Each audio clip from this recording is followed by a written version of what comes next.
Going on, everybody? It's Steve here with the Season 8 review of VBL, VGC Draft League. I had a good season for the third season in a row. Win and you're in. This time it was completely out of my control, though. I had to either 2-0 my opponent, camo, which I think was possible if I made some reads, or I needed either Electric to 2-0 or Daddy to 2-0. I won 2-1, Electric won 2-0, and Daddy lost 1-2. So I made it in over Dan. We were in the group of death, 3 out of 4, as was designed. It was 3 versus 3. And then both of the people in my division won their matchup, so it was actually, at the end of the day, 3 out of 4 in the division versus division matchup. So 3 out of my division, and then first place in the other division got a bye. I took over the big man's team that he drafted. He drafted a team and then he didn't show up. He drafted Dondozo when Farrat drafted Tatsugiri, and then he agreed to give him Dondozo, and then he just left without playing a single game. I mean, who just gifts somebody Dondozo Giri and then just pieces out? I don't know. It's weird. But here's the team that I was given to begin with. I had to play 2 weeks with this team. What did I think about this team? These first 3 picks are amazing. This is a great way to start a team. Love it. He finished it off with a Hippopotas, which you got Sandvale. It increases Stonejourner's special defense. He's got Cacturn here with Sandvale as well. He rounded out his first 3 pretty well with his last 2. These mons do an incredible amount of damage with Stonejourner. Stonejourner's I'm sure would have been a pivotal part of this team. An immense attack, decent special attacker, huge on both ends, huge attacker. Stonejourner will beef up all of those values. Bisharp with an EVLA is going to do some damage. Cacturn on either end. Stonejourner was clearly a key component of this team. And you've got lots of ground immunities for Garchomp. You've got the Talonflame, Rotom, you've got Wide Guard Stonejourner, Telepathy Rabska, it's all there.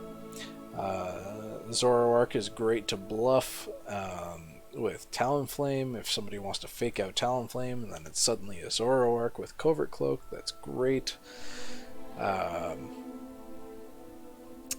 Bisharp cannot be faked out, that's another good one. And you get great value out of your 1-point Hippopotas. In theory, you get the Sandvale, you get the special defense boost. You know, it's a decent idea. What did my drafter get wrong? Lumineon has no purpose on this team. You have 2 water weaknesses, 3. Talonflame, Stonejourner, and Hippopotas. And if you want to bring Lumineon, you better be bringing all 3 of those. Otherwise, it's not worth the points that you're paying for it. You already have Talonflame Tailwind. You don't need Lumineon Tailwind. Cacturn is a grass type with Sandvale, but otherwise, what is it doing? I genuinely don't know what it's supposed to do. It has mediocre attack and special attack. It has priority. It has spiky shield, but I would never pick this mon. Quaqua Vol, we tiered it at 9 or 8, I think, out of 9. It's way too high. It's a tiering mistake. I didn't think it was worth the points, nor do I think it fits on this team. How does it help if someone sets Trick Room on you? You basically would have to run Taunt on Talonflame. or Imprison on Rabska to be able to make use out of Quaquaval here. Compounding onto that, there is no Trick Room mode. Your Trick Room mode is basically Rabska and Hippopotas, which is garbage. And if Rabska is there to stop Trick Room, what else does it do? Revival Blessing, obviously, which is probably his idea. You know, you imprison with like a Choice Band Garchomp, and you spam Earthquake, and then you just click Revival Blessing, and it comes back, and it just keeps spamming Earthquake. It makes sense. It's not the worst, but if somebody successfully sets up Trick Room, you're fucked. And there's also too many type double ups here. We've got Dark, Dark, Dark, Water, Water, Ground, Ground. He's missing a lot of types here. Terra is good, but it isn't that good. Like, this team gets dominated by something with Freeze Dry. Bisharp and Talonflame would have to pick that up very heavily. So, here is the original team that I turned that team into. I removed Quaquaval. It is too many points on the team. That freed me up so that I could pick up Oranguru over Rabska. Gives me the Trick Room, gives me the Imprison, gives me also Instruct, so it has value outside of Trick Room. It has Yawn, Hyper Voice, you know what Oranguru does. It also has the Telepathy that Rabska has, so it is basically equivalent. I picked up Toxic Croak, gives me Fake Out and Priority in Vacuum Wave and Sucker Punch. Dry Skin also works pretty well. Alongside Talonflame, I had dreams of doing like Surf Garchomp kind of thing, but I never actually did it. Bramblegast, I picked up, provides immediate offensive power with Talonflame. If you go Talonflame Tailwind, Bramblegast is going to OHKO basically anything that does not resist Grass or Ghost. In theory, Earthworm was picked up to provide utility alongside Garchomp. I dropped it basically immediately because I could never find a spot where it would actually do anything. You got Shed Tail, you're immune to ground, good utility moves, you got Body Press, you know. If I just couldn't find a way, because you gotta commit the Terra to this Earthworm or else it just dies to a fire type attack, or basically any special attack. Its special defense is so bad. I guess I have Rotom here. You could pair it with Eerie Impulse, but I think you'd rather have something with like Prankster to go with the Earthworm. Florges we had at 5 points.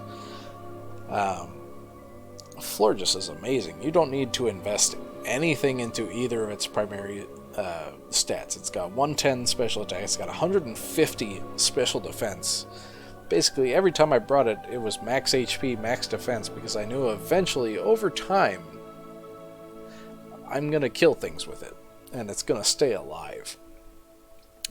Delibird, Wigglytuff, and Spidups were for specific matchups. Delibird and Wigglytuff I brought against Ray. Delibird didn't actually play, and Wigglytuff sucked, and I lost 2-0. Spidups did get me 2 kills against Samax, and it was totally worth it because Spidups was 1 point. I don't think Spidups is that bad. Spidups has a hilariously good move pool. If you actually take a second to look at it, it makes up for the stats. My final team, I dropped Earthworm for Fortress. Fortress would allow me to play better into Trick Room. It also 2-shot a Revavroom, Terra Flying, I think, with Gyro Ball. Dropped Wigglytuff for Knuckle Stack. That came up huge against Electric. It hit like 3 fissures and did a bunch of Salt Cure stuff. I dropped Delibird for Vigoroth specifically to play against the Skeledirge, because Vigoroth was the only thing with Throat Chop and Encore, so the idea was that I could Throat Chop Skeledirge on the turn that he used Torch Song, and then encore him into Torch Song so he can't do anything. The Knuckle stack on the Fortress worked, the Vigoroth did not. My opponent did not. He brought the Skeledirge, but he did not play the Skeledirge, and I just got screwed. So here's my overall stats. Obviously, Garchomp the most played, 18 games, 14 kills, 9 deaths, 11 and 7. Talonflame, Garchomp, Rotom, you would expect. Guru played 10 games. And Florges was 9. Florges came up huge, I think, with the 8 kills, 4 deaths, 6 wins. Talonflame, I think, when you're playing smart opponents, I don't think Talonflame is that good. They're going to know what you're going to want to do. You're going to want to switch up what you want to do with your Talonflame, but it's hard because Talonflame doesn't really do too much. He's got Tailwind, Quick Guard, he's got high attack, and he doesn't even have high attack. He's got decent attack, decent special attack. He's got the priority Tailwind.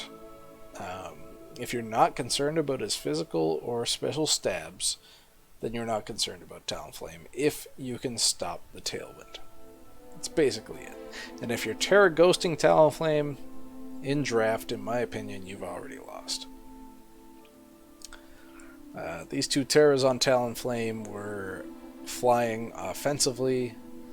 I Terra Garchomp 4 times. I brought many different Terras on Garchomp. I brought Steel, Fairy, Water, Ground, Fire. Garchomp is a great mon for this format. Rotom as well. I brought Terra Poison. I brought Terra Electric. One more that I'm not remembering. Bisharp won me the game against Sly. That was pretty cool. Zoroark, I Terra'd, and I should not have. If I had not Terra'd against Dan, I would have probably done better.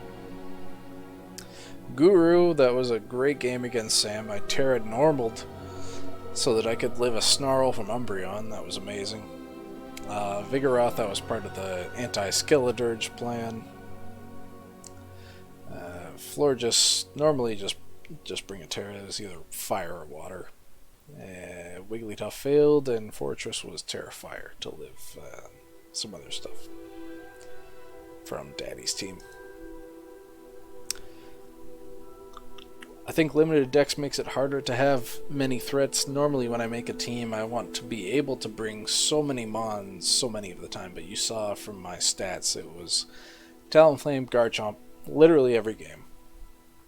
Rotom came to most games, Guru came to most games, and Florges came to most games. So that makes my team predictable, and most of those mons don't have unpredictable options. Guru definitely does. Rotom has a lot of separate modes that it can run, but it's not very unpredictable. And Garchomp and Talonflame are pretty predictable. Taking over another team is potentially easy. I think when the dex increases, it will be much easier, especially when the league allows you to make as many trades as you want, which our league does. So for next season, I'm doing something that we've never done, no one has ever seen. Once is enough. What does that mean? We'll find out later. Thanks for watching, everybody. Peace!